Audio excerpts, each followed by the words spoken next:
Hold on, You're let talking me about the pull it up JTAC again. with the full armor farm, right? Yeah. I was gonna say he's got the Ryan Stevens. Yeah, Stevens. Ryan Stevens. Yeah. He was a JTAC in my team. Oh, was he? Yeah. Were you on that deployment where they called in the A-10s? No, so so that deployment where he called in the A-10s, had a friendly fire, that was the deployment before we got him. So we get this guy because our JTAC Hold on.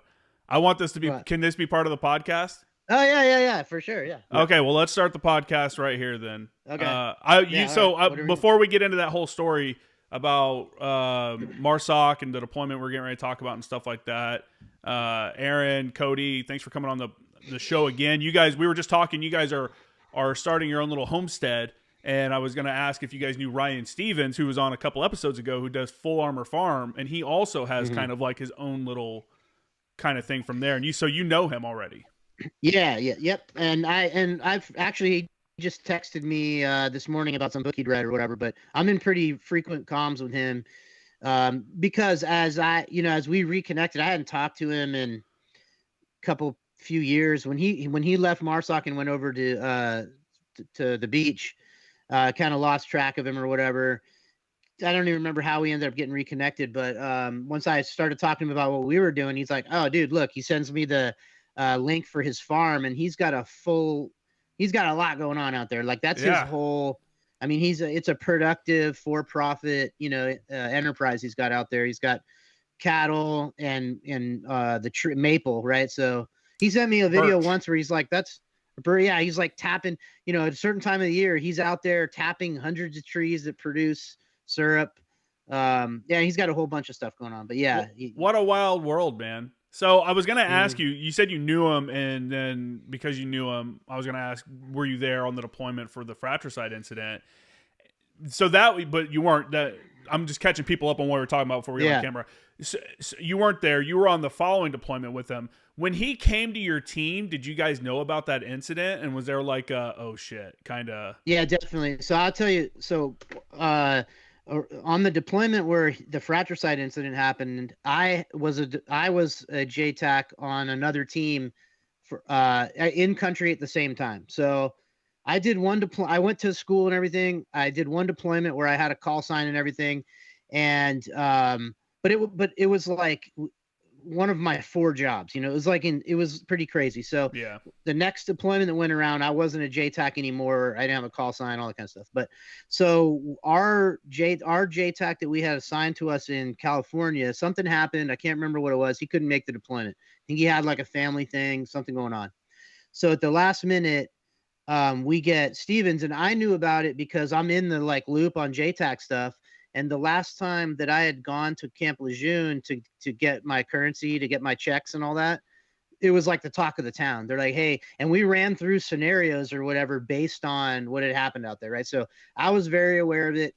I didn't know him personally, He comes to the team and dudes, they're like, hey, this is what would happen to this guy.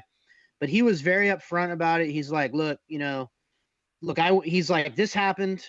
I went through a whole bunch of stuff to stay doing what I'm doing, you know what I mean? And they've signed off on me being, we're like, okay, cool. When we got out to Afghanistan, it became apparent very instantly that he was very on top of his game. He was an excellent JTAC. We even had so because the profile that we were running is every element needed a guy that can control aircraft. So we had him as a Marine JTAC, and then we had 2 Air Force CCT guys, right? And generally, in my experience, and I'd worked with CCT guys before, they're better than us. Not all Marines, but us soft CSO guys that have that as our secondary job. The CCT dudes are better in most cases because they do it all the time. You know what I mean? And we had two good CCT guys, but even they were kind of subordinate to Stevens when it came to everything.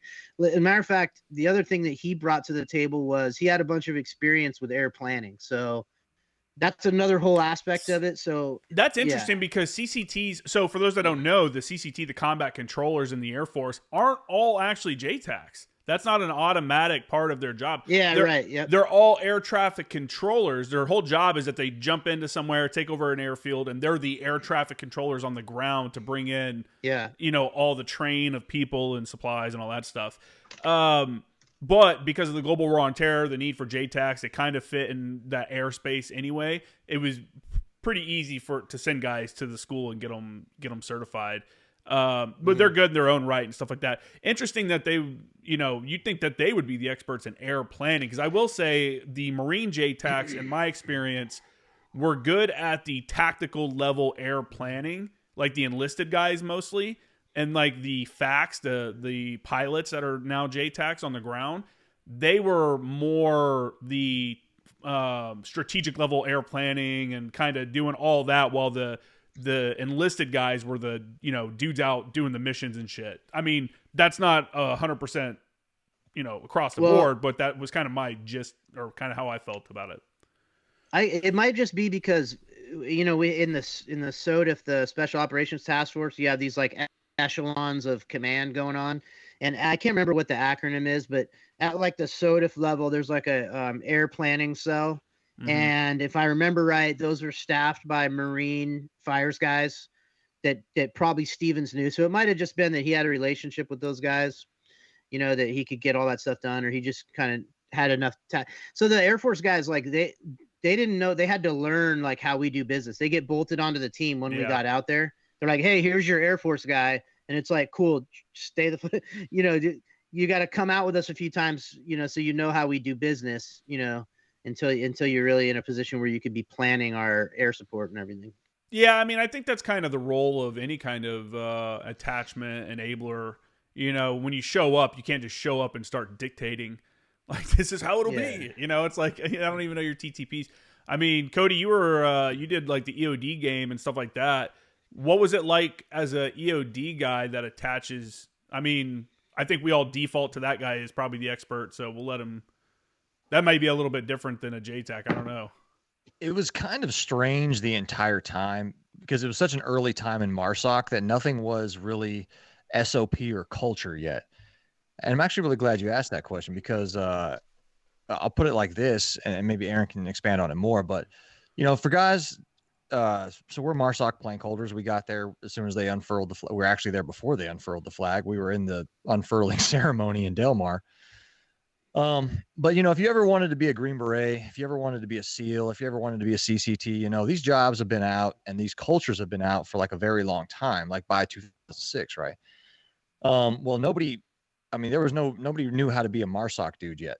There weren't 10 years of Raiders fighting in the Helmand yet. You know what I'm saying? Like, so when you showed up, there was force reconnaissance culture, and then there was portions of culture. There was some basic recon culture, because I think Aren explained in one of the times he was on your show earlier that it wasn't all force recon. There was also some basic recon guys that made it in. There was some other cats and dogs, some other places, and then you had like the rest of the the humenters, the fires guys, and they my fires guys buddies, they brought Anglo culture from Anglo right across the street. Wasn't even across the street, it was the same parking lot, but nobody really knew how to be a MARSOC guy. So like the fully enabled MSOC and like the the D180 chop and all that things, like none of these things had happened yet. Mm-hmm. Right. So my experience as being the bomb guy was that, Force Recon had a habitual EOD experience up to that point. Like if you when you walked around the CP there, it was kind of like an internal square around an internal cube. It like the photos on the walls of all the old recon guys doing recon shit, you'd scroll through the names and it would be like Lasley, EOD, like, Huggins, EOD, there was EOD, what was the other old school guy that was always over there? There was always EOD guys in the photos. Right. Mm-hmm. So that helped out a little bit, but, in a lot of the ways it was like, okay, how do we do this thing? So, it was odd because it was 2006. So, I didn't know too many people that were 2001 Afghan veterans. So up to that point, you were either fought in Iraq from 2003 to up to 2006, right? Mm-hmm. And Aren probably knows the background of some of these guys a lot better. But I mean, I would talk to some of the Force Recon guys like, oh, hey, cool, man. How many tours you got? Like one. Like, yeah. Okay, you got one combat tour. Fantastic. Like, Yeah, most of the guys when we formed up MARSOC had probably one trip to Iraq under their belt. Yeah, because it was still early. How would So you? it was a lot of painful learning. Yeah. You mentioned the culture differences. You know, Aren, what was it for you? You were both in Recon and MARSOC. What was the culture? What do you see as the culture differences between those two units? Initially, not much because if I was to identify like what are the like salient features of recon culture or force recon culture, there's like a few things that are like part of it. And from my era, I think it's different now. I think guys behave differently now. But and Cody, you've been around it enough, you could probably back me up. But there's this like mentality where it's like performance on demand. Like if you're a first force guy, you should maintain yourself so that you're within 30 days of passing the first force indoc again anytime anybody would spring it on you. That actually happened to us in Alpha Company. They said, hey, they waved their magic wand. They're like, you're now no longer 4th Platoon Force Recon. You're Alpha Company 1st Marine Special Operations Battalion. And oh, by the way, everyone's running the Force Recon indoc again, that type of thing, right? So a big focus on just like kind of meathead level physical fitness stuff. And then this idea that like there's like a no failure mentality, not a zero defect, like get in trouble in libo and your career's over. I mean, like if they send you to airborne school and for some reason you fail, like the PFT or something, that's it for you. You're done. You know what I mean? Like it's like very intense when it comes to like performance on the job. And then also like a big like partying culture, like kind of like an extreme approach to everything. So it's like extreme approach to training. Like we're going to try to max all this out. We're going to really, put max effort into this training, make it as, realistic and intense as possible. And then if for any reason they give us any time off, we're going to go into town and it's going to be like Vikings raided the place. You know what I mean? Like but that's like the culture of it. So when we formed up Alpha Company, it was like that. We had a company commander that like seemingly all he cared about was like physical fitness events. We had what did we call him? Platoon sergeant back then? I can't remember. I don't even remember. It's not team. Like when we became SOCOM, we started calling everything team chief and team. But I think back then we would have called him the platoon sergeant. Yeah, it was the Dasher platoon H. sergeant. Yeah, Dasher platoon sergeant. So it was like physical fitness shit all the time. Kind of almost to the point where even I didn't like it. Like it was almost like being in BRC continuously. They'd be like, hey, it'd be like Monday and they'd be like, all right, check it out. Wednesday, everybody meet at main side with a pair of swim camis and you're like, what are we doing? They're like, don't worry about it. We'll tell you when we get there. It's like, Jesus, like how long does this go on? But it was, and that just carried over into MARSOC.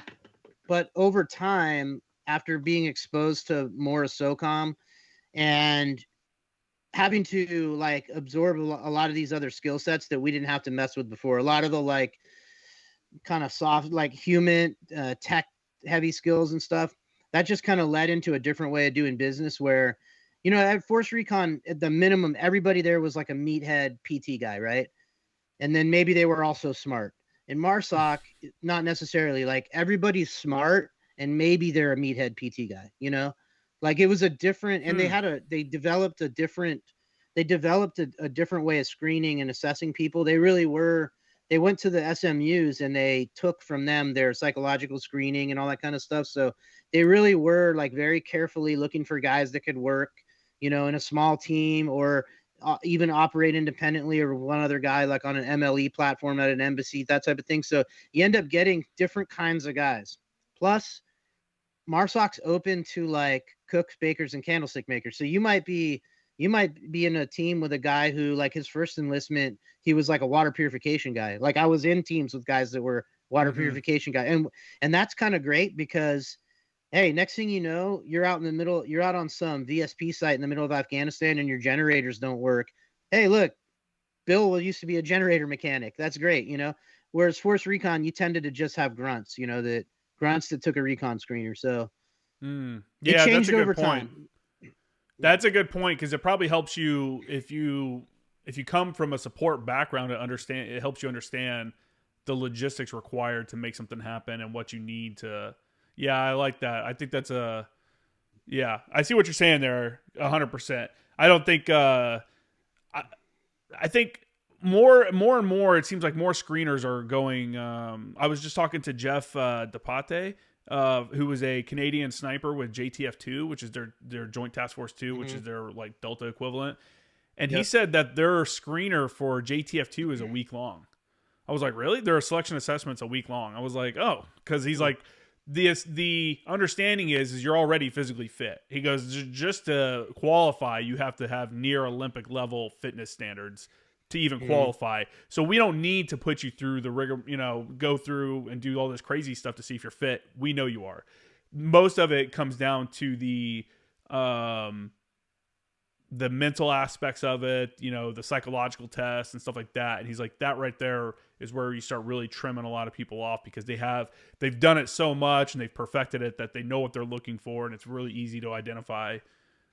That's really interesting. Yeah. Well, it's like the physical stuff. Like you talk about endurance, I've come to conceptualize like two different kinds of endurance. There's the slow twitch endurance where it's like, all right, Brandfass can run 9 miles at this pace with a pack on. It's all good. He can do that, right?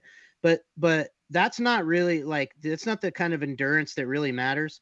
The kind of endurance that really matters is, can this dude go do workup and deployment,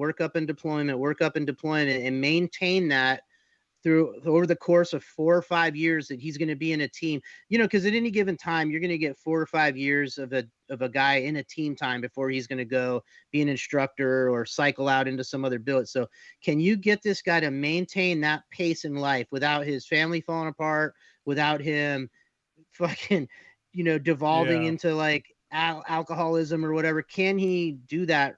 So that's something they're looking for, is like, is this guy stable? You know what I mean? Like, yeah, Cody, the physical shit. Yeah, then the MARSOC deployments are still 7 months, right? Aren't they all around 7 months, or are they shorter? SOCOM in general got chopped down to 6 for all like the below tiered guys, right? So like that was post 2013. They all dropped down to like a standard 6 months. I think my last MARSOC deployment was almost 8. Really? At the SOTF level, yeah, and they were hovering around 8 there for a while, but my BCO deployment, I feel like, was 8. Yeah, our Afghan deployments were 8 months. Yeah, but now they do 6 on there. Yeah, in Iraq, they were coming in on 6-monthers. Yeah, I thought the Rangers had like a 3-month deployment. Like I thought the Rangers and guys that did missions like that were 3 months, but I know MARSOC does they did do a mission, like a commando mission, where they were going and doing raids similar to like what the Rangers are doing, but with a longer time on the ground. Yeah, for like 7-8 months. Yeah. Yeah, because they were like, hey, the Rangers, we can only go through so much before it becomes immensely like starts breaking dudes down. We got to rotate guys back. Kind of what you were talking about. But you got to look at the main difference between those mission sets in either case. Like the Rangers were actually going after HVIs. They were going after like, people that are on a priority targeting list, whereas MARSOC, even with the commando mission, the nature of the commando mission was you were there to build partner capacity. You were there. We were partnered with the commandos to make them better at fighting. So totally different mission. It seemed like the same thing, because it's like you get in 160th, CH-47s, you go out in the night. It seems like the same type of thing, but it's really not. It's okay. Different. Yeah. Okay. That makes sense. I often think about this too. If I could just snap link into that real quick, okay, Ranger guy. So it's a more dangerous mission, maybe, if the guy decides to fight back that night. And also, like, the commandos sometimes would have ISR soak on their target. Like, it got to a point in the battalion that they weren't punching them out on a dagger op unless they had at least a 24-hour soak on that village, right? Like, you couldn't go. But like, I guess what I'm trying to get to is a JSOC unit has everything like stacked up to the firmament in support of them. You know what I'm saying? Like, so if I'm getting on that bird on a mission like that, I feel better because I know as soon as the team leader puts up the Red Star cluster, everything at the nation's response is going to be at my disposal to get my ass out of that sling, right? So as you ratchet that down all the way down to say like walking out the front door of your VSP site, there ain't even no air on station, man. And we could run into a 20-man Taliban element right outside the gate on some of these VSP sites. So now we got to duke it out with these dudes for 30 minutes until air comes from somewhere. If air does come from somewhere, because they might already be in a tick, you know what I'm saying? So like, it's one of those things. And then you ratchet it all the way down to, well, how badass is it then if a Lance Corporal with 3.5 is doing CQB in the helmet like everybody else with none of the training that the Jason? I personally think the Lance Corporal's tougher than all of us. You know what I'm saying? Like, well, to your point, that's definitely, if you look at the casualty totals and stuff, take 3.5 for example, right? Like, we're working in some of the same battle spaces as them, but the main difference between us and like a rifle squad from 3.5, same ish amount of people. Let's say I take an element out and I've got like 15 people or whatever, right? And it's a squad reinforced, has a squad plus a couple engineers or whatever. So we're about the same amount of people. The main difference is that me as a staff sergeant, element leader, I'm gonna do what the fuck I want to do out there. Like, there's no higher echelon of authority dictating my tactics on the ground. So they're gonna tell me where I can go, where I can't go. Basically, like, you're gonna go to this village to do this thing, fine. But I learned this from going up there to 3.5 all the time and saying it and talking to dudes I knew from sniper community. But like, for example, right? Like, if there's a compound of interest that I'm gonna go and I'm gonna, I need to get in there and, for whatever reason, I want to go talk to somebody in there. I want to go search it or something, right? Well, it's totally up to me how I go about doing that. Am I going to L shape it? Am I going to breach one of the outer compound walls? Am I going to use ladders or whatever? With these 3.5 guys, their battalion commander would tell them stuff like, we won't be denied any of this terrain out here. So it's like some of our SOPs where we don't go in any abandoned compounds for any reason. If I don't have recent ISR footage or direct viz on human beings running around in there, I'm not going in there. 3.5 guys, they're told like, hey, go, start here, go there, walk there directly, go. And they're just like, okay. They had no authority to, like, until later on in the deployment, to like alter their tactics or do any of that. So I assess that to be highly dangerous, because the people that are making the decisions are not the people that are out there on the ground that understand the tactical situation. So a lot of respect for those guys for having to just nut up. Imagine that, you're like, it's been so long since I was like a grunt that had to just kind of like get orders barked at them that it's hard for me to imagine like being made to do something that's tactically stupid, but just being like, all right, boss man said, let's go. Yeah, boss said to do it. Let's do it. Yeah, I think what you're explaining or what you're talking about is a experience a lot of people had. Not only dictating your tactics like at a crazy micromanagement kind of level. We're talking about a time when battalion commanders can watch a patrol with their blimp and be like, hey, tell that third guy to put his fucking gloves back on, like something like that, which happened, like the stories that shit happened from the Predator. It happened from the Geosats or whatever they're called. To guys not getting, like in my case, like not getting clearance to drop because we might destroy a compound with parentheses, quotation marks here, because it's a mud wall. I remember I was trying to drop on a guy that was shooting at us, and he was next to a mud wall, nothing around him, and they wouldn't, because it's considered a compound even though it's just a wall. I was like, this is crazy. I'm like pinned down, but whatever, we'll just do our thing. Dude, that's 2012. Like, oh, good. 12 and 13 was like my first like battalion level deployment, right? So it was the first time I was like a frequent fucking talk monster, I suppose. So I would frequently be in there when they would be dropping, right? So yeah, I can see the air officer, and his screen is blown up big on the big screen, and you could see him putting little bubbles out, right? So like on whatever mapping software he was using, you would see him dragging a circle that's the size of a 500-pound bomb.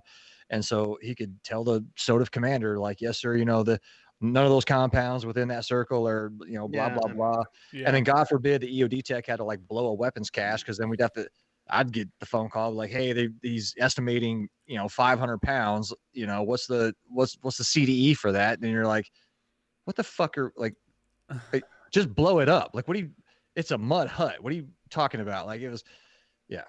That was part of my job, was doing the CDE rings, the collateral damage estimate rings and stuff like that, and what you're talking about with the air officer. And that was like when one of the big three, the OPSO, the XO, or the CO, the three people that can sign off on a strike would come in, and we got something working up. They'd come right over to the map, and it'd be like, all right, sir, here's a target grid. Here's our dudes. Here's the CDE ring. Nothing's within the ring for this, or and I'd sometimes depending on the situation, give them multiple options. Like here's with air, here's with HIMARS. What do you want to use, and then go from there.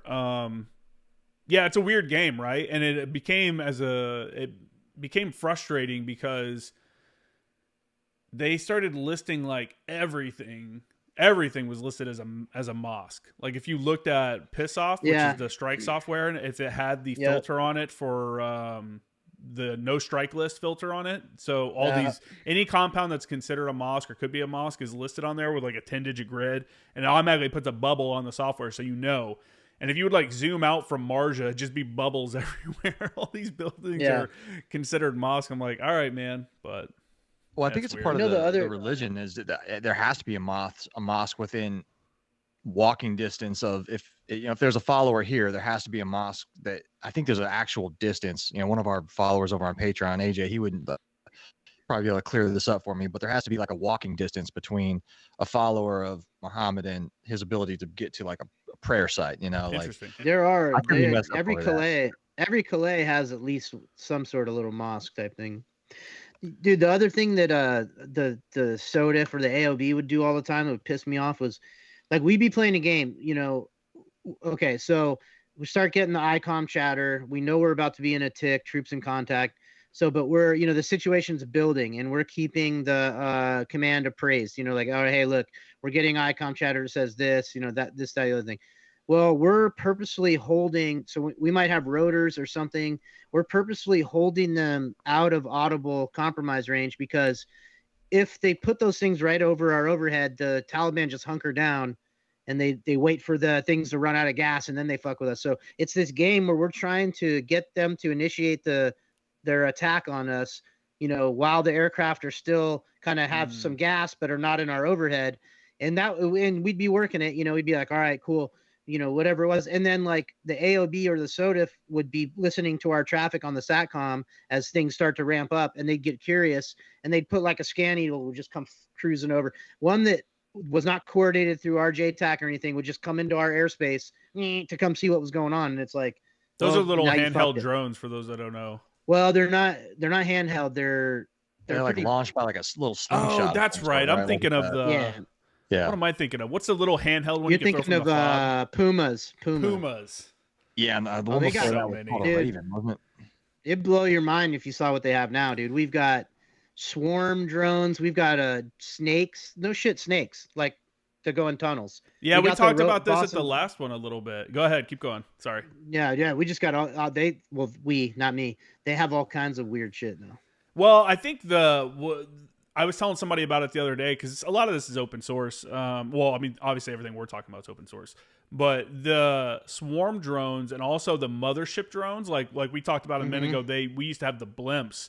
They throw up these giant like Volkswagen bug size or bigger actually blimps that hold cameras up like 5,000 feet or whatever high they would put them up. And instead of doing that now, they can just throw a drone up that's tethered just like the blimp was, but now the tether has electricity and it can stay up indefinitely and you don't have any issues. And they have, and from what you can confirm or deny, but they have like the mothership drones that go out and other little drones come off of them and do whatever. True. And then they can come back and recharge or whatever. And then go back, so crazy.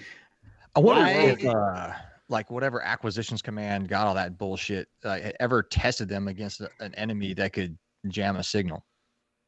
Well, I tell you what, the Ukrainians and the Russians are both effectively using drones against one another, and they both have drone defense technology. So a lot of that drone defense technology, it's based on frequencies and stuff. And I think that none of those things are perfect. Shit, last time I was at Erbil on a contractor deployment, we took a bunch of one-way drone attacks, and that place had all the modern drone defense tech that existed. Was that because it kept happening, so they're like, oh shit, I can't remember, the dudes were like Netherlands or one of these joker one of our fucking NATO homies that suck at everything. They're always cool dudes if you meet them, you know, like, yeah, cool guy from the Netherlands, but they're just not good at stuff. But they were kind of in charge of like all that shit, and they were always standing around with these like SUVs with drone defense. But hey, those things would come, because here's the deal: like, there's always workarounds, like the drones, like that you can program them with a coordinate, right? And then relieve it of its ability to communicate. So you can just send it, you know, to a coordinate, like a 10-digit grid, and then it's not talking to anybody. You can't jam it. It's just going to a place. Where's it getting that grid? Where's it getting that grid from? You hand jam it. You put the grid on it before you launch it. Do you think that? Do you think? GPS? Oh yeah. As you could jam its GPS potentially, but you'd probably be taking out your own GPS in the process too. Do you think eventually though that like these drones are gonna have kind of like our radios have, where they have like free cop, you know, where you can't really jam it? Yeah, I mean they already do. Yeah. Because, like, well, mostly what people see, I have one sitting over here in the corner. I have a DJI Phantom 3 drone that I've had for years. And that's like the choice, or a drone of choice for ISIS to drop grenades on dudes. I was like, shit, I can't believe I have one of those now. These guys are using them for terrorist stuff. But that kind of thing, I can see easily jammable, easily whatever. But I think I would assume military grade ones are going to come with, you know, these kind of defense technologies to stop us from fucking up their drones and them from fucking up our drones. It's a weird world, man. It's going to be a weird world when we're just standing here getting zapped by drones all over the place. Well, we're getting into like geeky territory, but like when you start talking about like your DJI Phantom, you know, we're talking about regular RF inside a regular frequency band, right? So that stuff's easy to jam because it's a known quantity. The new emerging tech is like LPI, LPD frequency, or like waveforms where this stuff just looks like, if you do a spectrum analyzer or something, it just, so especially in an urban environment, everywhere is completely saturated with Internet of Things band waveform, you know? Mm-hmm. So if you have any kind of devices, be it a drone or be it a camera or be it any kind of weird sneaky shit you're trying to do, if you've got a device that communicates inside that Internet of Things waveform or that band, good luck finding it. It's just going to hide inside the massive sea of low power bandwidth there. So that's the game right now, is like hiding comm stuff with inside that frequency range. But we're living in a weird world, man. You guys are both out now and done, you know, for sure, officially done. Are you going to miss not being able to like peek behind the curtain and know like these emerging technologies, these different things that we're doing? I don't know. Ask Cody. He's been out for a while. I quit last December. I quit like December 10th, 2021. I guess that was. Oh, it's been that long. I've been out for a little less than 18 months. From a 23-year stint in the DoD, right, between active duty and contracting gigs, and you know what I came away from that experience was that. All of our whiz-bang shit that we have at our disposal, and maybe that's a more interesting thing to talk about than Raider stuff at this point, is Aaron and I's last job, which was more tech, like heavy on tech and heavy on deception, is that all of our gizmos are really kind of useless, man. Like what it really comes down to is, the end of the day, is nothing has changed about war. You need to get a dude in there and kill another dude, and you need to kill so many of those other dudes that they fucking give up, right? And it almost seems like the American military is trying to find every new techie way they can to just get away from the reality that you must murder people until they quit to win a war. Like, so I would see all of these whiz-bang gadgets come through, right? And they're all millions of dollars. And at the end, what happens is dudes get killed assaulting a cave, and Delta Force shows up with assault shields and rescues them. That's reality, right? A shield, a motherfucking shield, right? So I'll try not to cuss because it's your show, like, and YouTube doesn't like it. Okay, cool. Yeah, so like that's the reality. How much was the shield? I don't know, $1,000 maybe. It's ballistic, so it's probably not cheap, but like, that's what it comes down to. So I think we are going to see a lot more tech. I mean, I'm convinced these stupid UFOs are our tech. I don't think they're from anywhere. I think they're from Raytheon.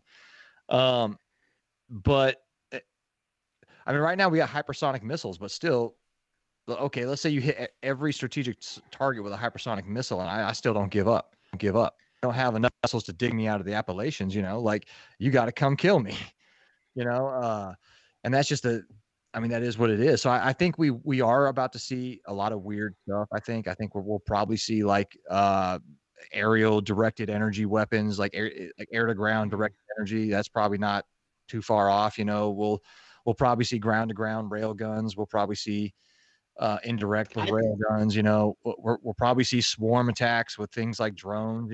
But at the end of the day, if all you're doing is looking to make a war last 50 years by spending $1 trillion on tech, that's a great way to do it. If you want a war to be over soon, you buy dumb artillery shells and you rain them on people until they're pink mist, and then you incrementally inch that forward until you're at their capital. That's I mean, that's what they're doing in Ukraine right now, right? Yeah, I mean, that's a good, they're having trench warfare, like artillery heavy trench warfare, as if it's World War I in Ukraine right now. I think that Americans, let's just operate under the assumption, don't know for sure, but let's just say that our next actual combat engagement will be China. Let's just say we're out in the South China Sea or Taiwan and we're fighting China, okay? I think what Americans need to understand about how that's likely to go down is that all we experience and all anybody's experienced since Vietnam or whatever are these low intensity wars of choice where we fly to somewhere that looks like the Bible times, right? And then we kind of hang out there. We have complete superiority from ground level to the fucking space, right? We own all of that. And if 5 or 6 dudes get killed in one engagement, we're aghast, right? We're freaked out. That's a mass. We call that a mass casualty event, right, or something like that. You need to, or not. Americans need to wrap their minds around. Just look at like Ukraine right now. These are two modern. Now, the Ukrainian military is not a near peer of ours, but they're a modern military with modern NATO equipment, and they were trained by us, right? Fighting Russia, who is a peer military, and we're looking at hundreds. So between the two of them, probably 250, 260,000 dead motherfuckers. Dead, not wounded, dead. 250,000. We're at like 6,000 for the whole GWAT, you know what I mean? And we get sad about it. So I think that's and this is to get all my bullshit, but like we're so casual about all this stuff. Our foreign policy apparatus is just like, well, we might have to go fight China over Taiwan. We might have to go fight Russia over Ukraine. And it's like, okay, well, what you're talking about is it's not going to be like the GWAT. That stuff's over. This is going to be, in my opinion, and I can't see any other way. We're not going to have low intensity conflicts with Russia or China. Yeah, no, I think that would be probably the beginning of bringing back a draft. You know what I'm saying? Like if they were gonna, and people aren't gonna stand for that. Who are you gonna draft? Yeah, who's getting drafted? Have you seen the state of young people? I'm sorry, but happy, healthy, and wonderful. Okay, don't fat shame our children. Yeah. Well, no, like a study just came out that said something like 60%. It might have been 40, somewhere in the neighborhood of, we'll say 50, just to be fair, of the American youth aren't making it through MEPS. Even if I think it was actually like 70. I think it was way higher than 50. I think it was like 70. But I think also that has been, I think that statistic honestly hasn't risen a whole lot in the last few decades. I don't know. I don't know, man. It's a weird world. I also don't think we should be getting into a fight with China. No.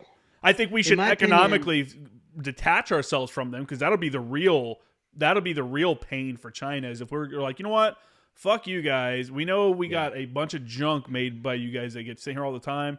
We're pushing back. We don't want it anymore. If we get some of our manufacturing back of basic goods, it'll just be better for everybody. It'll be better for us. It'll be better for China, really, because they're not dealing with us. It'll probably be better for their natural resources, because all that are junk they're sending to us comes from plastics and bullshit that they're mining and destroying their own, it would just be better for everybody. I don't know, man. I agree. I can't believe we're still in a world, we're in a time I've talked about this a couple times on the podcast where a modern army is trying to fight for land another modern army. Like Russia taking Ukraine and trying to annex that land back is like this feels so like 1890s or something. You know what I'm saying? Like early 1900s.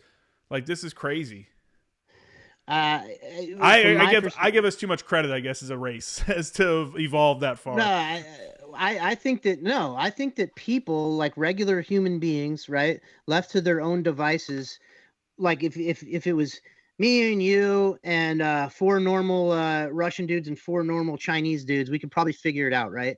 But what we try to get people to understand on our podcast is that there is a class of people on this planet that operate under completely different rules. And that's not just us saying it because we think that's how it works. We could demonstrate to you, like we could show you like the books that these people write, like let's just take our own country, right?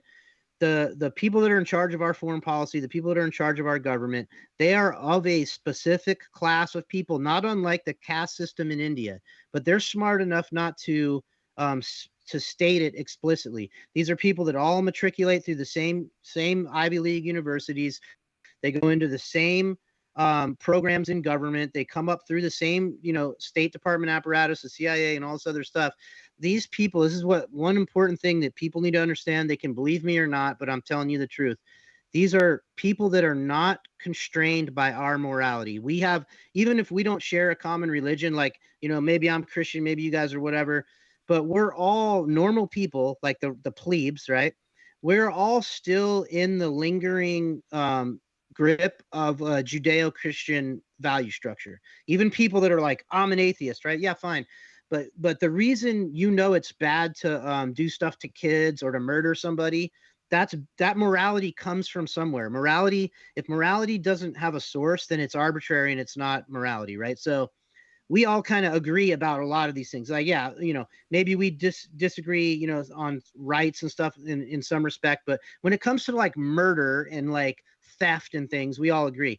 These people they are not constrained in that way. They will rationalize everything up into including wiping out 1 million people in Iraq, and they'll sleep about it. Like they don't care. Well, it's like playing a chess match, right? Yeah. Yeah. They're just playing a board game. They're playing Risk.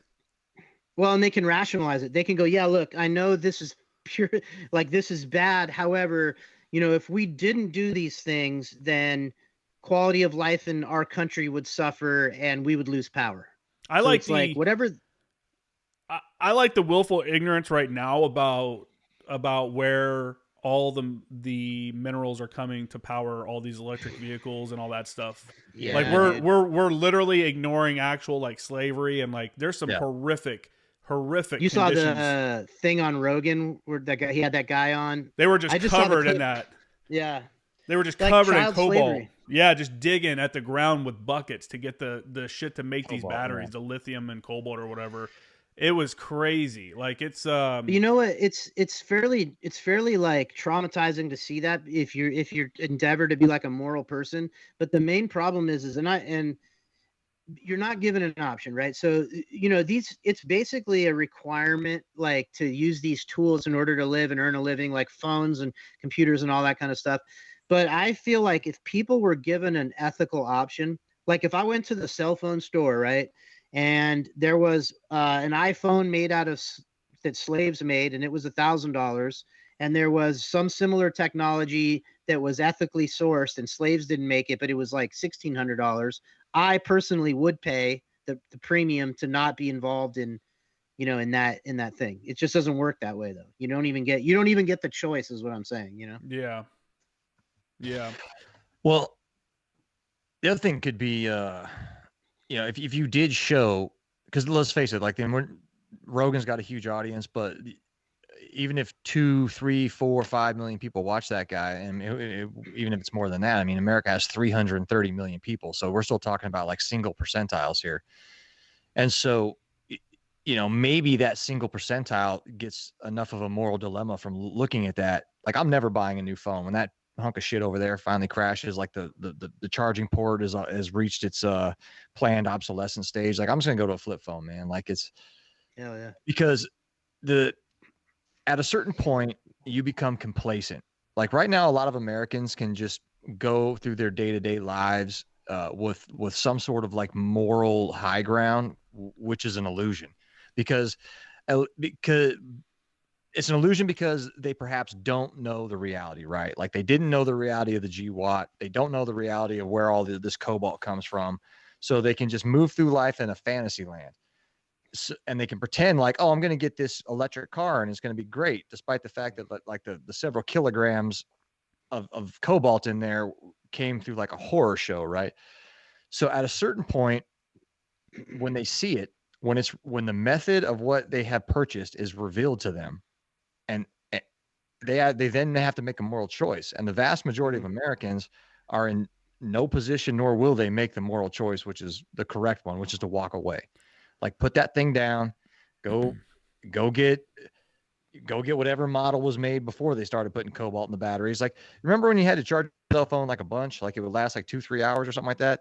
And now if it doesn't last like 4 or 5 days, you're like, oh my God, this thing's garbage. Like it's and the fact that these are tracking devices is yet I love that people forget about that. Using it.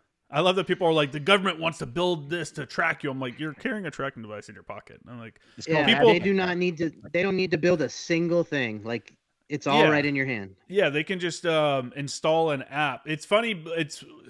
I was talking to someone about this the other day. They were talking about a company installing an app or wanting to have they wanted to track their employees, or they were giving them a phone to track their employees or something like that. And I was like, they don't even really have to do that nowadays. Now a company could be like, hey, employee, you work here now. I need you to install this app, and that's how you're going to clock in and you're going to clock out with this app that's on your phone. Well, that app gives them permissions to track how often you're moving around, like all, not saying that happens, but that's the possibility of that happening is out there. I mean, people maybe not realize that or not. I have kind of like an insider view, I guess, because I'm in marketing, I'm in digital marketing, and I do ads, and I understand how targeting happens, and I understand that 99.99% of like the information that's being pulled is literally just being used to sell you something that you want. Because me as a marketing guy, I don't want you to see an ad for a product that you don't want, because that's a waste of your time, that's a waste of my time, that's a waste of my client's money. So I want to make the ad that targets you specifically. So I pull the data that is given to us, which is being cut back more and more by like Google and Apple. You used to be able to like target down to a specific zip code or even closer using like Google ads and stuff. And now you can't really, now they don't allow that to that extent. I don't think, I'd have to go back and double check that, but the targeting is becoming, because of security concerns, is becoming less on me as a digital marketing expert going in and doing the manual work to figure out who to target. And it's leaning now more towards machine learning and AI and Google going, hey, why pay a digital marketing guy when you can just do this optimized ad and it'll just run it and create it for you and run it the best way. It'll see what's good and what's bad and run it, that way. So, dude, it's a weird world, man. That technology is very effective, especially because I'm still like, all right, so I'm coming off of like however many years I was doing that fucking contract job, but I'm coming off a good stint of like having plenty of money, and being somebody that likes new gadgets and cool shit. And I'm single. I don't have a fucking wife. So it's like, the time between someone showing me something cool and me purchasing it is very, very fast in a lot of occasions. Especially, this has happened to me recently. I'll give you an exact example. I'm sitting on a picnic table, smoking marijuana, looking at Instagram, and the universe presents me a Tesla coil that I could buy with my credit card. And so without even really thinking of it, and then not even really remembering I did so later, I purchased this like Tesla. You know what I mean? So it's like the algorithm knew enough about me to know that I would fucking definitely buy a Tesla coil that I could fit on my desk, and I could like do weird electronic shit with. It's just, you probably couldn't sell that thing to too many people, but you could sell it to me. You know what I mean? That needs to be on your podcast background. I'll put it. But it's like they get me with that shit. Like when you were deployed, did you guys ever go on a website called thisiswhyimbroke.com? Did you guys ever see that? No, there was another one called Uncrate that was probably pretty similar. Was it just like all shit you don't need, but you definitely want? Insane, bro. This saved me no. from being on ship. I'm being on watch for 12 hours on ship in the LFOC, basically sitting there waiting for the phone to ring. And it's just one of those websites where you go to the homepage and you just start scrolling, and it's the never-ending scroll. And I literally scrolled it for 12 hours and finally hit the bottom one time. And I was like, holy shit. But it has like everything from like the little dolphin boat that goes in and out of the water that you can go. They have like, I bought my kid when he was younger, I bought him little Ninja Guy cookie cutters on there. It's a hilarious website, and it basically links to a bunch of other websites, but the kind of stuff that you're talking about, I'm not going to go on it. Yeah, you will go on there and be like, "Oh God, I have to have this." You know, it's Instagram's almost like it's like the Spencers of the internet. Lately. Yeah. Like Twitter never tries to sell me shit, but Instagram constantly. So I gotta. Are you talking about people promoting products on there? I don't know. Like I'll just be scrolling, and some of the things that pop up in my shit are advertisements for products. Well, yeah. Okay, so. Now, like what happens a lot of times is people will build up their Instagram page, and when you get like 1 million followers or whatever, you have a couple options. You can either sell your own merchandise, which that's what a lot of people do, right? You can go to jkramergraphics.com and buy Former Action Guys podcast t-shirts and stuff there if you'd like. Sick. Or go to patreon.com and support the show there. But on Instagram, if you have a giant page, you can start a drop shipping website and go to like Alibaba, which is like the Chinese junk. And sell. That's where you see these weird products. Like I think the fidget spinner was like one of the first things that blew up. Shit like that. That's like super random, but has a possibility of like going viral for whatever reason. They will sell those kind of junk products on there on these pop-up websites because they can make a quick amount of cash. You know, selling like 2,000 whatever item.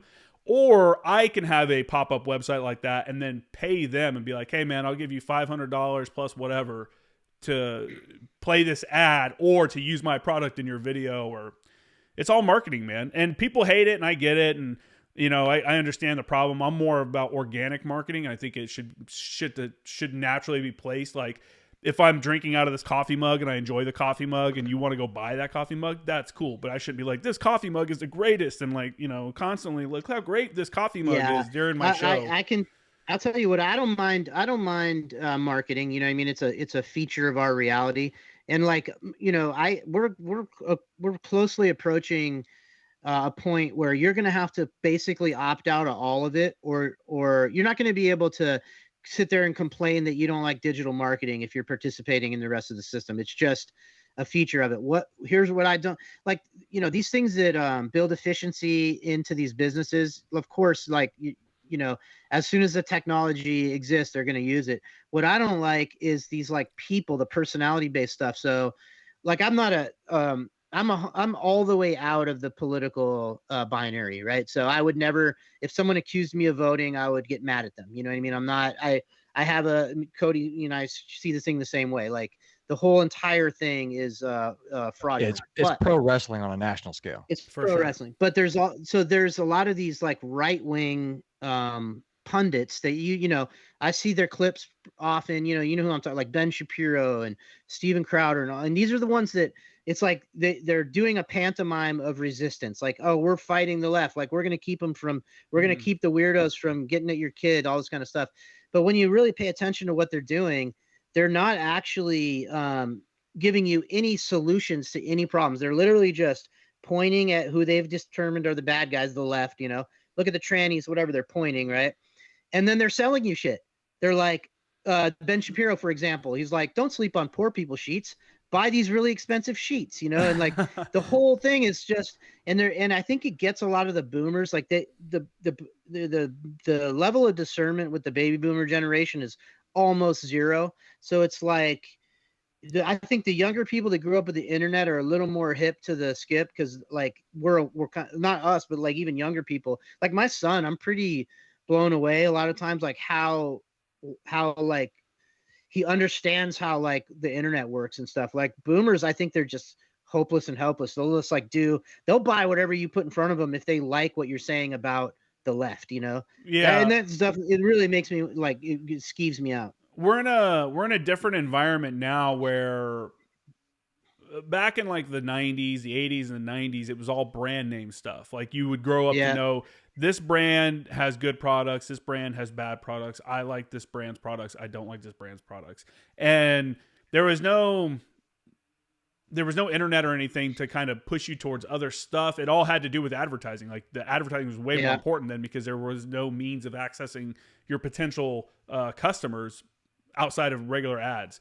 Now I see like what they're doing. I understand what, like one of the things they just did was like when Hershey's did some kind of trans thing. They made some man their spokesman for Women's Month or Women's Day or some shit. Yeah. So they came out with their own chocolate bar called She Her and He Him or something like that was the name of the Daily Wire chocolate bars. And they're like, look, and it's funny because him she. Yeah, well, he was like, and I think in the ad, their ads were funny. And he was like, if you need to know which one has nuts, then you probably shouldn't be buying our chocolate bars. And it was hilarious. But and they're open about it. I would say he's open about it because he's like, quit giving people that don't like you your money. Give it to me instead. You know, and he's an unapologetic capitalist. Like, look, you're going to give your money to somebody for chocolate. Might as well give it to me. So you're talking about that Jeremy Boring guy that owns him or Michael Knowles or something. Right. So these guys, and I'm sorry, it's just like me back on my bullshit again, but like you got to understand what the Daily Wire is, right? The Daily Wire. So Cody and I are trained in, deception and how to use people as conduits to get information out or whatever. The Daily Wire is, and again, this is a very fraught landscape when you start talking about Israel because people automatically like start accusing you of anti-Semitism. People that can't define what a Semitic person is are going to accuse me of anti-Semitism, but the Daily Wire is a Zionist media organization. So, and all Zionism is a political party or political orientation that maintains that the state of Israel should exist no matter what, right? And, people should be able to think critically about like the Israel-Palestine situation, but the Daily Wire is an example of a media organization that uses its massive amounts of capital to make sure that Americans don't think critically about that situation. So here's how it works. If I'm a conservative right-wing type person, right, and I oppose all this Marxism and this left culture war stuff, then that means that I also think that Israel should be able to do apartheid on Palestine, and it's like, no. There's an actual truth to that reality over there. And those guys, like if you actually ask them, they will tell you, right? But they don't lead with that, right? So people, they're capturing a bunch of like good people that are just trying to, push back against all this craziness. And then they're warping their brains a little bit. So I have a problem with Daily Wire.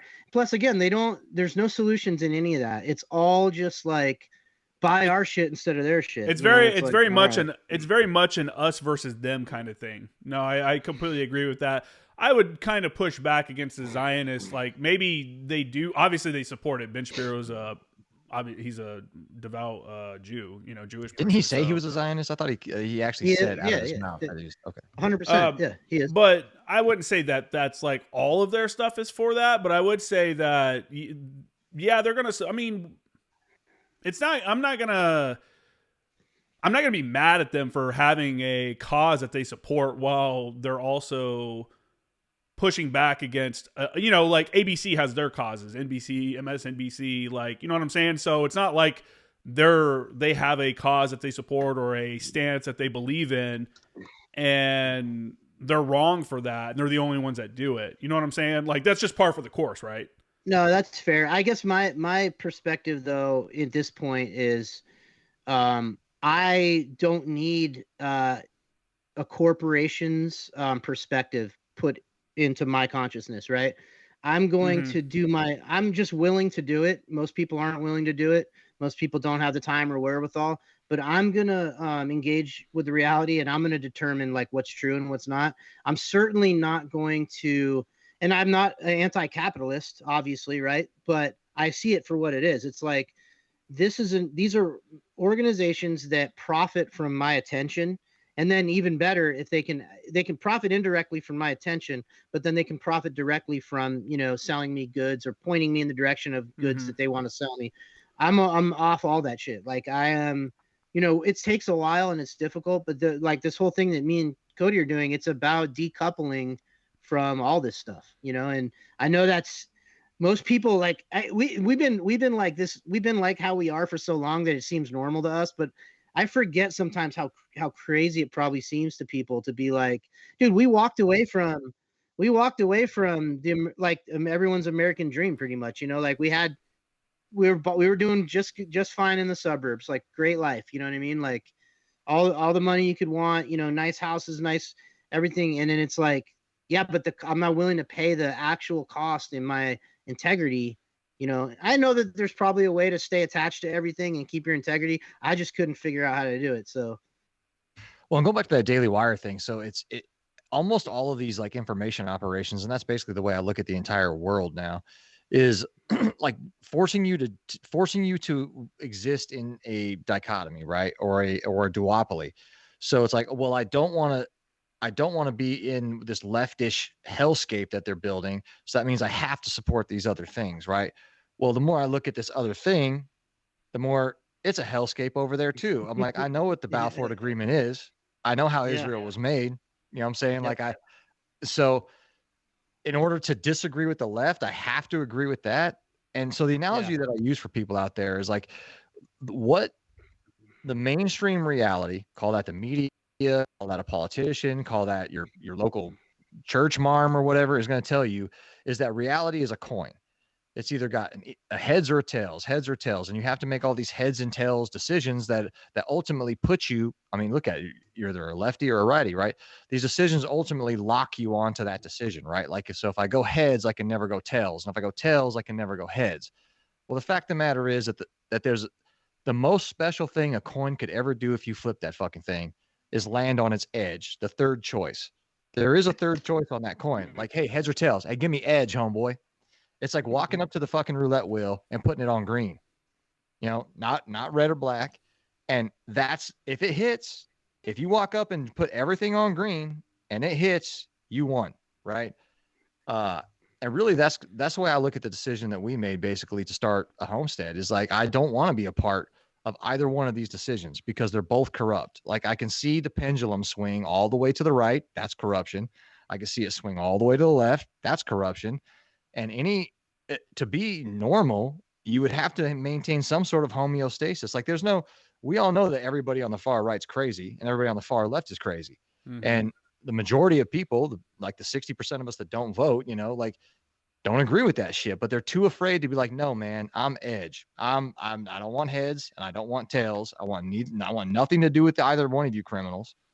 Have you ever heard the hardest way out? Have you ever heard a phrase called, or someone say, if you don't get involved with politics, politics will get involved with you? Yeah, I've heard this. What do you think about that? Because it's nice to think that you can live on the edge. Right? It's nice that you can think you can live on the edge and not be affected by the politics. But the reality is the property you own, you're still going to have to pay property tax. You're still you're still on the grid. You're still attached to the system. The way that we respond to that with the property tax thing is you will render unto Caesar. All right. That's right. This place is owned by Romans, right? Like I don't like the ancient Romans never went away, man. That's why there's a fascia on either side of the fucking house floor or whatever it is. And that's why DC looks like that, right? That's why the seat of the Roman Empire in England was York and we have New York. You know what I'm saying? Like that's where so you can't not render unto Caesar, right?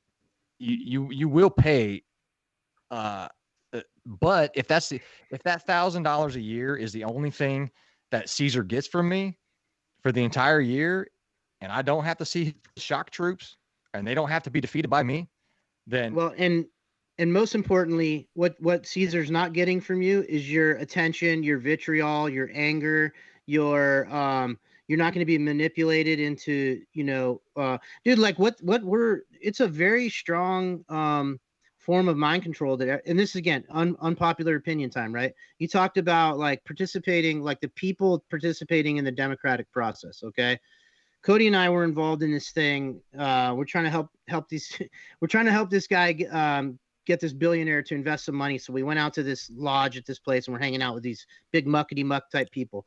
One of the people that was out there was a lobbyist, a DC lobbyist. Okay. And he had been a lobbyist for like some Democrats, but then he had been a lobbyist that like worked with Trump and stuff. These guys are like mercenaries, you know, they're wherever the wind blows, right?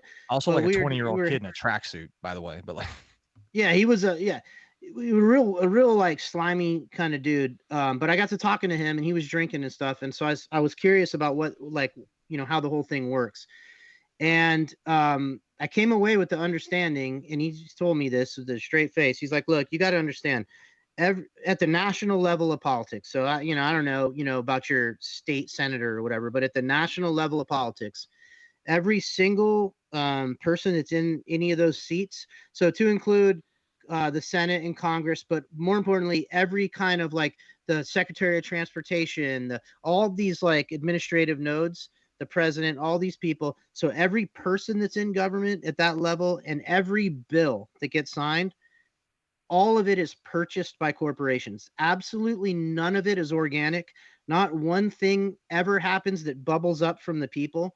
The people of this country do not have meaningful participation in government. That's the black pill that and this is where people get real sour, but it's like someone would have to show me an example of an actual political will that bubbles up from the people that becomes manifest. That isn't what happens. And then you start looking at other things like gerrymandering and how they, they do a bunch of things that kind of like that we all know are, skirting the rules. But what's crazier than all that is if you go up a level, you got to understand that when it comes to anything that matters, like the economy and war, right? The fact that our entire economy is debt based, right? That they've gotten rid of the requirement for fractional reserve banking. So now it's like they don't have to have any of the money that they loan out in actual reality. And we're about to see the effects of all this stuff. And then all the war stuff, as far as those things are concerned, there's one party, So again, it's very, in democracy. And there's a study in Princeton that says this. It's it's not a myth. There's a Princeton study that says America is an oligarchy. It definitely, and like Princeton, how they refer to democracy as like our experiment in self-government and stuff. It has been an experiment, okay? And at a certain milestones, we moved away from an actual functioning democracy. Like when they took us off the gold standard and they made our money fiat, they made our currency backed by nothing, backed only by confidence, okay? When they completely financialized our economy, when they got rid of all the manufacturing and financialized our entire economy, when they established a federal income tax, that was supposed to be temporary. All of these are milestones that were huge hits to actual liberty. So we're now at the point where we're at the point of this democracy, late stage capitalism, late stage representative democracy, where a very small minority of the people of the country rule over the majority, and the majority does not have influence over that minority. I think that puts more pressure on people paying attention to their local politics and reinforcing states' rights, and that this is not an actual democracy, but it's a democratic republic. And the federal government is supposed to be minimal in our lives. Like there's it's supposed to be national security, military and stuff like that. Some of the stuff that they get involved in is just outrageous. And what always kind of blows my mind is that people are like, why is Congress not working? Why are they not, blah, blah, blah. And it's like, what do you want? Do you want them to pass more laws? Yeah. Like, do as little as possible, honestly. Like, seriously, stop fucking passing dumb shit. You know what I'm saying? Like, dude, the less you do, the better, probably. Yeah, how do we go from a constitution that'll fit in your back pocket to like, oh, hey, this new bill has 7,000 pages, and we're not going to read any of it before no one reads anything about it. Yeah, dude, I love it, because obviously me and Cody are fucking crazy or whatever, but I love it when I find these things that justify my crazy perspective. I'll give you a current one. I love my favorite guy in the government right now is John Fetterman. You seen this dude? Oh my God, dude. All right. So again, you've heard my perspective. I think the whole thing's fake or whatever. So when I see examples of that, I go, okay, good. Look, maybe I'm not crazy. I just watched Fetterman. He was trying to chair some committee. I saw that. Fuck, you saw it, and it's like he can't make sense of what other people say, and then he can't formulate a coherent thought and communicate it. Yeah. I'm like, bro, and he's a senator, you know. Some things have to be it has to be a meritocracy.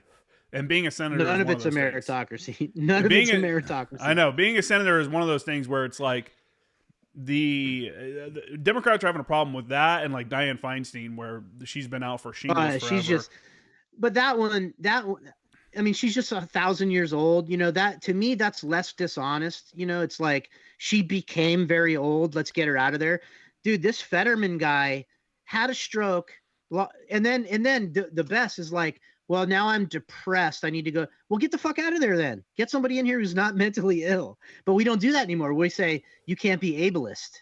Well, it's not even that. It's people are afraid to vote against their own party.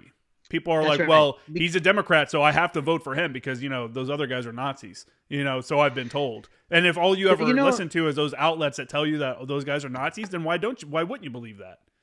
And it's such a destructive thing for the people because, like, all right, you know, even before I had this orientation towards like politics, I never paid that much attention to it before, but I never interacted with people in my environment based on what I thought their political demographic was, and I still don't, right? Like, yeah, I mean, you know, in the course of a day, I'll go to the convenience store, you know, to get a Red Bull or something, and there'll be a bunch of you know, Mexican immigrants that are here doing labor stuff, right? And the same thing happens every time. These guys happen to be, I think it's because their culture, where they come from, they like make eye contact, they're polite. If you hold the door open, they fucking acknowledge it or whatever. I can tell by interacting with them that I would be able to get along with these people. You know what I mean? Like, and I grew up in California, you know, around, you know, I know that, but they're in a different like demographic than me politically, for sure. Like if someone was going to, you know, rack and stack us about, you know, any of that stuff, I would be in a different camp. And I'm like, no, I'm not in a different camp. These are, you know, it's the same thing with everybody else. The only thing that I break camp with is at this point, and it's just because of how extreme they are, is like when I see someone with the obviously outward appearance of like one of the, you know what I'm talking about, the blue hair, they've got that look, you know, there's billions of them where you're at, I'm sure. And it's like, and it's not because I can't deal with them as a human being. It's because I know that they have a political ideology that maintains that if I'm not actively on their side, I'm their enemy. Yeah. Where I don't see it that way. You don't need to be on my side. I don't have a side. I'm on the side of growing some food and hanging out. Like, you put on the uniform of your cause. You know, it's like I can identify you by the uniform of your cause. They want to see, you know, like we saw it with the Summer of Love when they had all the protests. They were stomping through the streets demanding that people in coffee shops and stuff, you know, give the political symbol and stuff. And it's like, oh, you're not going to, you want to make an enemy out of me in a hurry. Try to tell me what I have to say. You know what I mean? Like, you're going to piss me off, you know? Whereas crazy. I might be sympathetic to their complaints. You know, obviously I don't like the government. So if their complaints are with the government, they might find an ally with me. However, they're busy trying to convince my son to chop his wee off, you know? Well, one of the easiest ways you can identify the uniparty, and it kind of falls into us being former action guys, is the war, you know? Like, so I grew up thinking that the Democrats were the peacenik hippies, man. Like, my parents were Democrats. They were hippies, you know, like they were peace. My dad fought in Vietnam and never talked about it ever again and hated it, blah, blah, blah. And so, you know, fast forward to what Aren described earlier is the corporate capture of our entire political system. One of the easiest ways to see it is through the war, right? So George Bush starts the war, right? On complete fucking lies, no weapons of mass destruction, blah, blah, blah. And then, so you would think that when Barry rolled in, if Barry wasn't a puppet of the corporate capture, he'd be like, hey, it's change time. You know, we killed Saddam. I mean, especially after he whacked Obama, like, you would think that something would stop, but nothing ever stops. Like what you can see stay the same between the two parties when there's a changeover is what you know is actually in control, right? So You know, we go from George Bush to Obama to Trump to Biden, right? Like none of the wars ever changed, basically. Like Iraq went down a little bit, then we got McCain to go over to Syria and like build ISIS and whatnot, and then boom, we're right back in Iraq. Go figure, right? Strange. Yeah. Because, you know, that entire army we spent the early 2000s building got defeated in like 3 days. Shocker. You know what I'm saying? I like that former military guys are the ones that push back the most against the government. You know what I'm saying? It's because it's like we've had an inside look at the bureaucracy and a lot of the stupid stuff, and it's like, why do we want this to be the norm or allow these people to run things? Well, Sorry, and it's watching fairly, my dog. He might pull my camera over. It's a fairly serious subject too, because you know you got like you're talking about all these like veteran suicides and stuff, right? Like, I think that there's a lot of guys that struggle with the fact that they thought, you know, you sacrifice a lot to go away to these wars. You know, you're leaving your family behind. You know, most guys have a marriage or two come and go while they're doing this military thing. You know, you're giving up like the, you know, active, energetic years of your life for this purpose that you think is something that you're doing on behalf of your countrymen, and it's like a service thing. A lot of guys like me come to the realization that I wasn't in fact serving my country. I was serving these bankers or whatever, right? So there's like a period I was pretty angry about it, you know, and I think a lot of guys are, right? So they push back against this stuff and it pisses them off and everything. But you know, this might be useful to any of your guys that are listening that struggle with this stuff. It's like I've come to frame the whole thing, and it's like archetypical framing, right? So like, you know, if we're really being honest, right, there's other reasons why we joined the Marines to go do this stuff. It's like a call to adventure. You know, it's not just that I wanted to serve my country. That's kind of like, yeah, it's nice to be able to, you know, some people that when you come home on leave and they thank you for your service and all that shit. But really, if I'm honest, I was doing it for kind of personal reasons, right? So when I think of all that stuff, the wars, that whole time period, I kind of just all look at it through the own personal, like the lens of my personal like journey type stuff. And, you know, it doesn't really matter like who I was doing all that for. I used to feel like a sucker, like they tricked me, you know, like, oh, they fucking got me to like go kill all these little brown teenagers and shit for their bullshit. And it pissed me off for a while. I don't see it that way anymore though. I see it like all those experiences have prepared me to like lead my family, lead my community in the future as things continue to change. Like I see all that as having been necessary for me to have the perspective that I currently have. So I found a way to like be thankful. Plus, truth being told, I was having a blast most of the time. You know what I mean? Like it was pretty awesome. And Aaron and I kind of fall into a weird category of humans, right? Justin, when you were in boot camp, did they take you through like the Yankee White screener thing? Like you go to down in San Diego, there's that building that looks like a pyramid on the inside. I know what you're talking. I didn't do it. Only the infantry guys. I was open contract. Okay. So this is basically how it went, right? You went down there and for us it was everybody, like the whole battalion or something. No shit. I was too short. You had to be 5'10". Yeah. Okay. So this is what I'm getting at, right? So so fucking it's like height supremacy, dude. Yeah. So basically, it's like, hey, everybody that's above 5 foot, everybody. First of all, they stood us all up. Get on your feet, whatever the fuck they said, right? So we're all standing up, and they're like, okay, everybody below the height of like 5'10", sit down. I'm like, oh, it was like, right? And so out of that small group of people, almost none of those guys want to talk about the reality of what happened because it'll take them out of their peer group of like they won't get the invite anymore. Like I was listening to a lot of your podcasts, Justin, before we hop back on here. And I was listening to Satterley, the Delta operator, talk about the whole Gothic Serpent thing, right? Well, when I'm listening to veteran stuff nowadays, I pretty much tune out like the shooting people stuff because I'm like, yeah, bro, we've all shot people. Like I don't like it ain't even that hard and you don't even lose sleep over it. Like the hardest part about shooting people is you figure out that it ain't hard. And that's the hard part to get over, right? Because in the movies, they're like, oh, it's going to be the fucking worst day of your life, man. You're going to sit there and nah, man, you go get a rip it and you're like, well, yeah, they engaged me. I engaged them. And that's how it works. Like but the thing that in Satterley's, it was the 30-minute clip about the Gothic Serpent thing. It wasn't his entire episode. Is they were talking about some of the hits they did prior to the Adid thing going down. And he was talking about he hit this compound where it turned out that and he was the one, like, I think he was coming down the stairs and got tangled in all this comm wire and shit.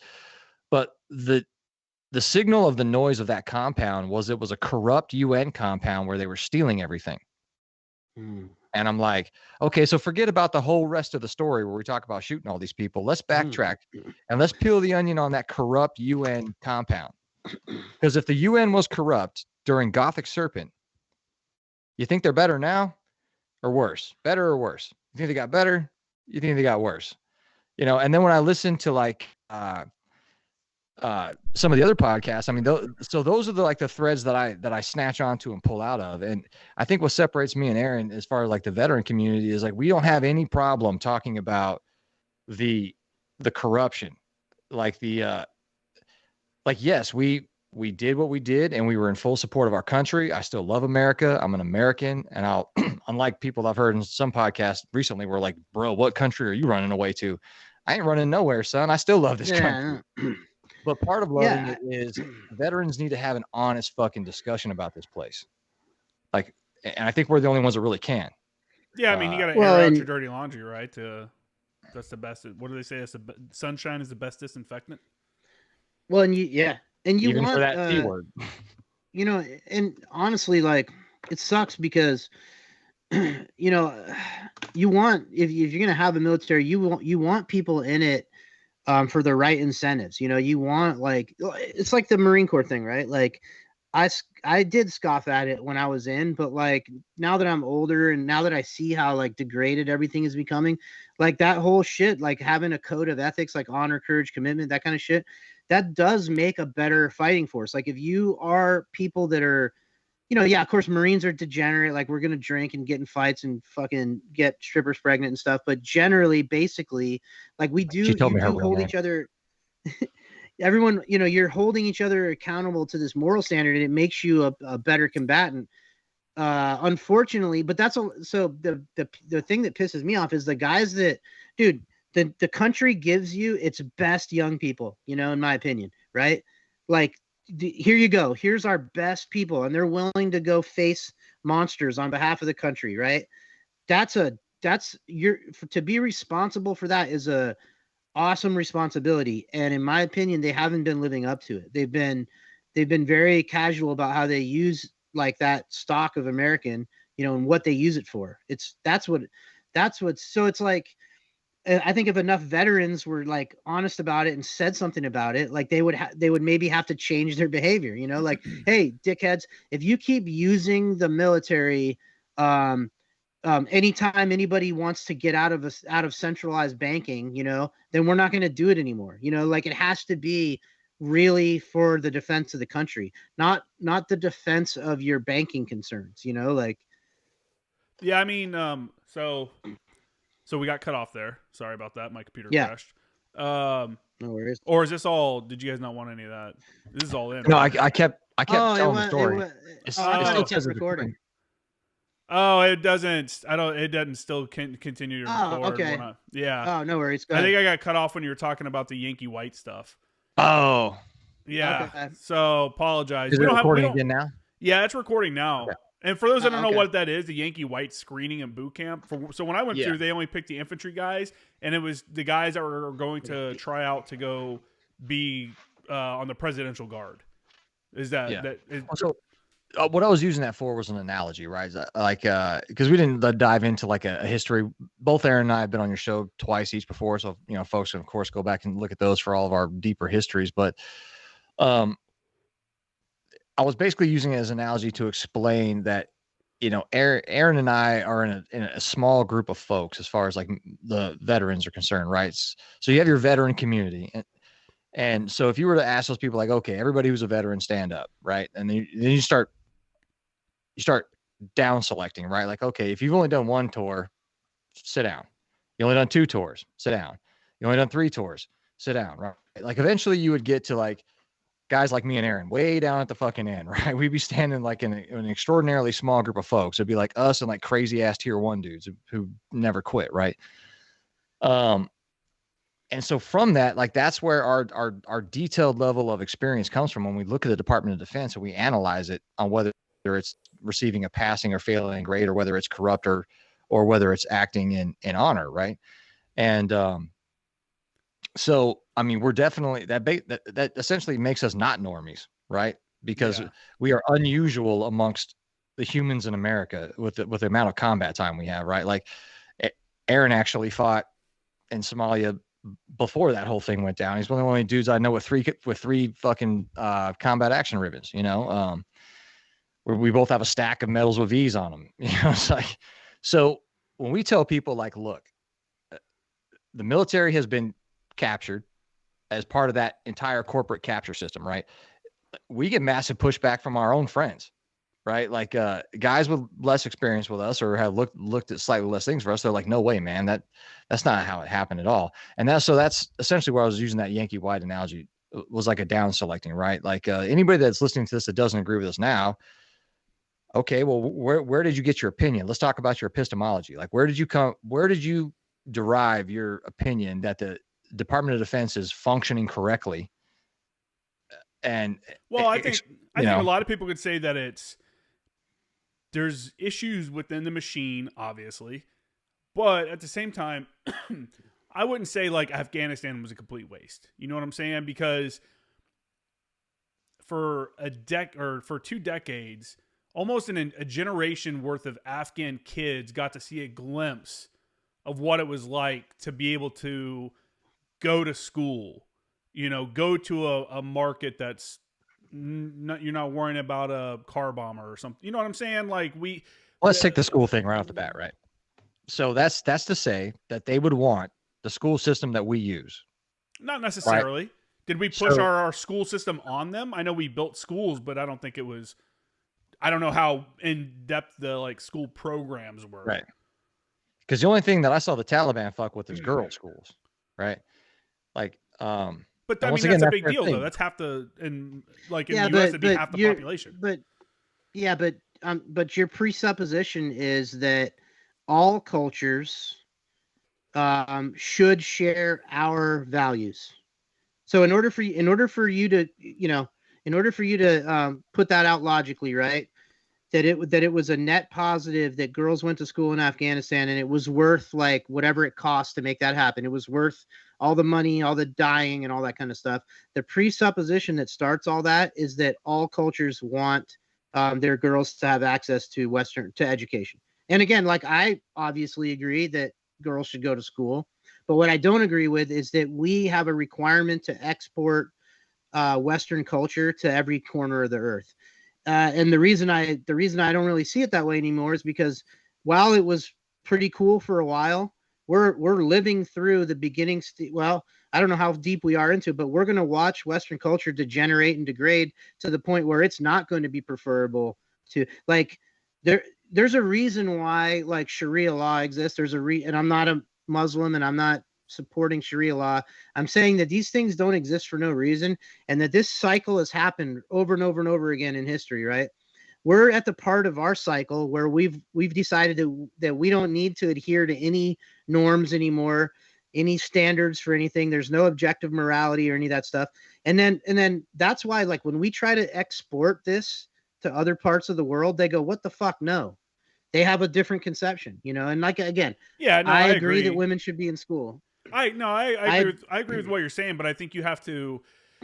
I don't think having a educated society is a Western culture necessarily. One, and two, I also think that enabling children to read, both boys and girls, and at a minimum be able to read, takes away a lot of extremist ability to convert them, because then they can look at the Quran or they can look at a Bible and read it themselves and go, it doesn't say that.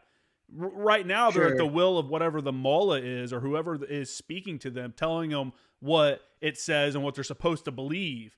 But they have no way to verify it because they can't even read the book that they're, you know what I'm saying? So that's kind of I think what level of technology? Sorry, go ahead, Aaron. No, I mean, if me and Justin were setting up a society or a culture, we would agree about that for sure. But my point is, we were talking about whether Afghanistan was a waste or not, or the whole effort. We didn't tell the rest of the world that we were over there to set up schools and make sure kids could read. Yeah, we told them we were over there We told them To stop we were over another there 9/11. to stop another 9/11. And then when that came out to be not true, they just kept lying and kicking the can down the road. And then it became obvious to the rest of the world that what we were there to do was to keep our military industrial complex, to get those guys to buy second and third homes in Martha's Vineyard and shit, or whatever we were actually I don't doing. know, You know, man. I think on the latter part of the war, I mean, deployments were almost like they were at the very beginning, where there was not very many people in country. You know, like, I think. So, do you agree or disagree with us pulling out completely, or do you think we should have left a battalion plus reinforced advisors there just to help, kind of like after World War II? That's why we still have bases in like Japan. I would Because say we helped rebuild the society. We helped, like, hey, you know, let's get everything back in order and shit. I would say if I were to buy the original narrative of why we went, I don't, but if I did, then I would say that the actions that guys like the Triple Nickel and like what was it, crazy ass Billy Waugh, the initial actions that went in to smash the Taliban in approximately like whatever it was, man, 5 months or some silly shit, that would be the appropriate reaction. I still don't even agree with that reaction. Like, you could have flown B-2s over and just leveled their cities. Because murder is murder, right? Like, I don't understand why we get on this brass tacks of shit. Like why do I got to send a guy there with a gun to murder these people when I got a B-2? If they knocked our towers down, if they used 2 planes to knock down 3 of our towers, sure, then that's fine. I got B-2s. I'm going to use 3 of our B-2s to knock down 50-year buildings. And I would just say, that's what happens. Anybody else got beef, and I would just stand in front of the podium. And when the rest of the UN didn't have beef because they ain't got B-2s, I'd be like, okay, no more knockdown towers, right? Like, so I can scarcely understand how people justify that 20-year debacle, especially when there's things like the whole cigars.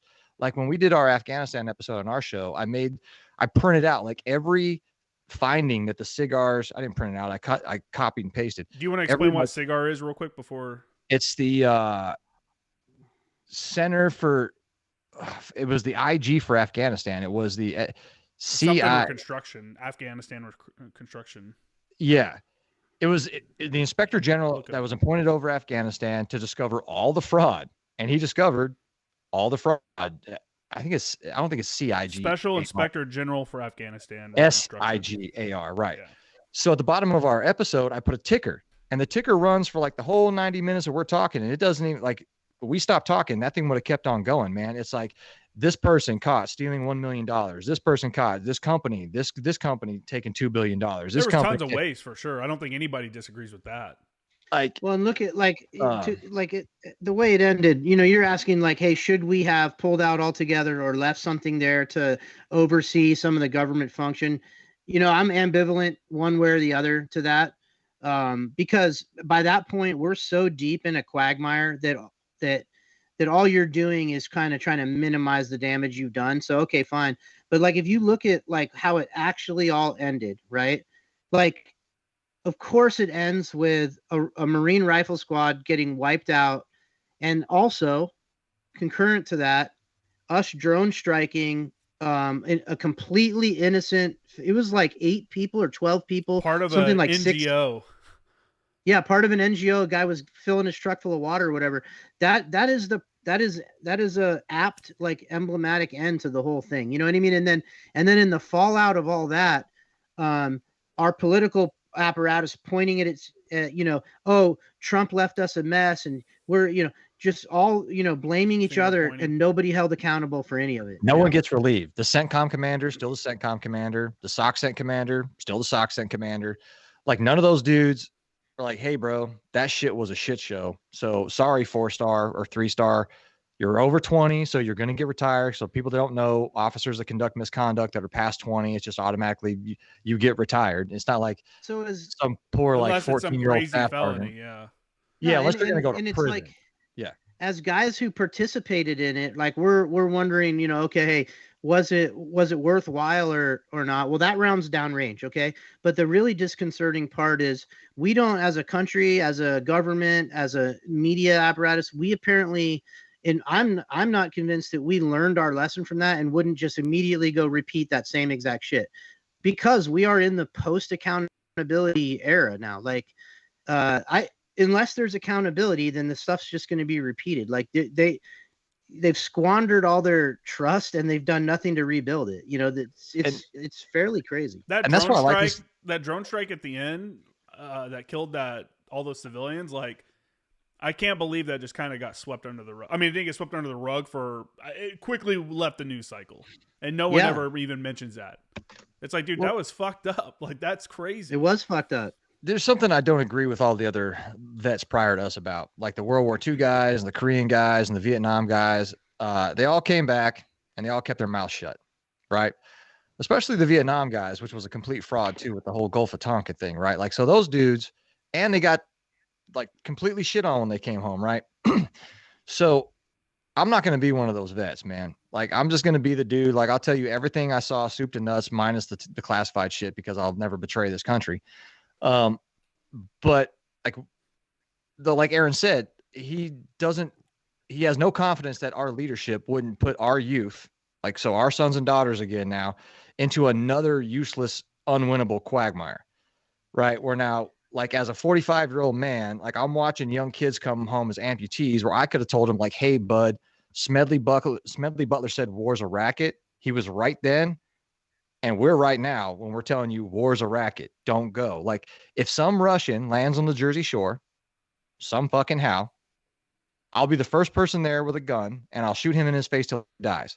If some Chinaman it sucks, like, falls onto this farm, shot in the face till he fucking dies. Well, and that's the real shitty part, because I still believe that it's like, okay, so again, on the archetype shit, like, you're a young man, you know, you're looking at the future, right? And I think it's a perfectly reasonable and honorable and generally a good thing to do to join the military for a lot of different reasons, right? To get discipline, to get training, being a Marine completely rewired who I am in a positive way, in my opinion. Okay. Sure. It gave me, I was nothing, little scrub, nothing of a human being, you know, and this is like why I have confidence to act in the world, why I feel confident in acting independent of the government and all that stuff. They created basically a monster, you know what I mean? I don't regret a second of it. And I would love to be able to tell young people that were asking for my advice, or even my own son, yeah, you know what? It's a duty to pitch in for the defense of your country and your people. It's an honorable thing to do. It will develop you as a man. It will send you out into the world on an adventure, and you'll come back and you'll bring what you learned back, and all these like archetypical things that men should be doing. Trust me, I'm pro all of those things, but these people that have control of the apparatus, in my opinion, are objectively evil. They're not constrained by any morality that I can identify. Until that changes, I will be telling young people to stay the hell away. Yeah, I don't know. I'm still pro people joining. I mean, I've considered it because my son had mentioned the military at one point, and I'm like, man, looking at China on the horizon, you know, do I want to say, hey, you should join the military, knowing that there's not a slim, I mean, there's a chance there that a serious war could break out in that time frame. I don't know. It's a weird. Well, how many officers that you saw as problematic towards the end? Because you've been out for. I got out in 2018, so 5 years now. So how many officers that you consider highly problematic towards the end of your career are you fairly certain, if not completely certain, are still serving? Oh, well, I think my old OPSO, he who, when I was a JTAC, I was a JTAC evaluator, and when we were on the MEU, I got pulled to be the MEU fires chief, which is on the MEU staff. And he would argue against sending me ashore to get controls to maintain my currency, even though I held a qualification that was pretty, not many people had. Yeah, that's weird to not let the evaluator stay current. The Anglico captains had to like argue like why that would be a bad idea to let my currency lapse. Or like, you realize he's the one that certifies, or not certifies, but evaluates and maintains record jackets and, you know, does all the controls and stuff for these guys. And he was just such a bad leader. He didn't want an opinion of any enlisted person. like I said, I was the fires chief. My fires officer got pulled to go do some other shit while we were deployed. We had an exercise coming up in Djibouti, and I came in for the planning portion of it to plan the fire support. And I remember he looked over at me and he's like, Staff Sergeant Kramer, why are you here? And I'm like, oh, for the planning. And he's like, yeah, I don't need you here. I got the Anglico captains. And they looked at him and they're like, Staff Sergeant Kramer is probably a better person to be here than us. You know? Don't make him lead, please. Like that dude evaluated us. What are you talking about? Like we don't want to do it. And he kicked me out of the meeting. And so it was, and that's when I was like, dude, my literally only existence is sit on this ship and fucking rot until we get back. Answer our phone every once in a while. And he wasn't a good leader. Most people didn't respect him. And then I think after that deployment, he went on to be a battalion commander for one of the reserve. People fell upwards all the time. There was a kid, there was a staff sergeant also that I had who no one trusted to the point where they didn't even want him to answer the phone because he couldn't answer the phone correctly, right? He was not good at almost anything. It was just that bad. But no one would put that on a fit rep, and he kept getting promoted. He got promoted to gunny while we were on ship. Yeah. The guy that they won't allow to answer the phone is now a gunnery sergeant. It's the fuck up, move up policy. Hey guys, you keep rapping, but I gotta go. I'm sorry. I gotta pick my son up from school. No, that's cool. We can wrap up. No, I don't want to be the one to cank the whole thing. No, I'm good. I mean, that was kind of what I was trying to get at. You guys like without even thinking about it, you were able to snatch out a steel serving. We don't have to say anybody's names, man, but I know Raider battalion commanders who are fucking garbage, right? Like, well, yeah, but isn't that always been the case in the military? Like, go read any. Like, I think that's steady state. Like, you know what I mean? That's a feature of the military. Is you're gonna have some. I just think it's part of the. So when does it change, man? Like, if we're people that are seeking excellence, if we're seeking excellence in all things in the military, when does that change then? No, I just mean that there's always going to be a bunch of wingnut officers, and that's you're an officer. What are you talking about? This is fratricide. Yeah, but I'm a porch officer. They never let me into the big house. You know what I'm saying? You saw what they did to me. Like, yeah, I did. They did get you. So before we jump off here, where can we find you on social media and everything? I highly recommend you go check out our Twitter, which is hopping lately. Just go Stranger by the Hour on Twitter. Watch me getting running gunfights with retards on there.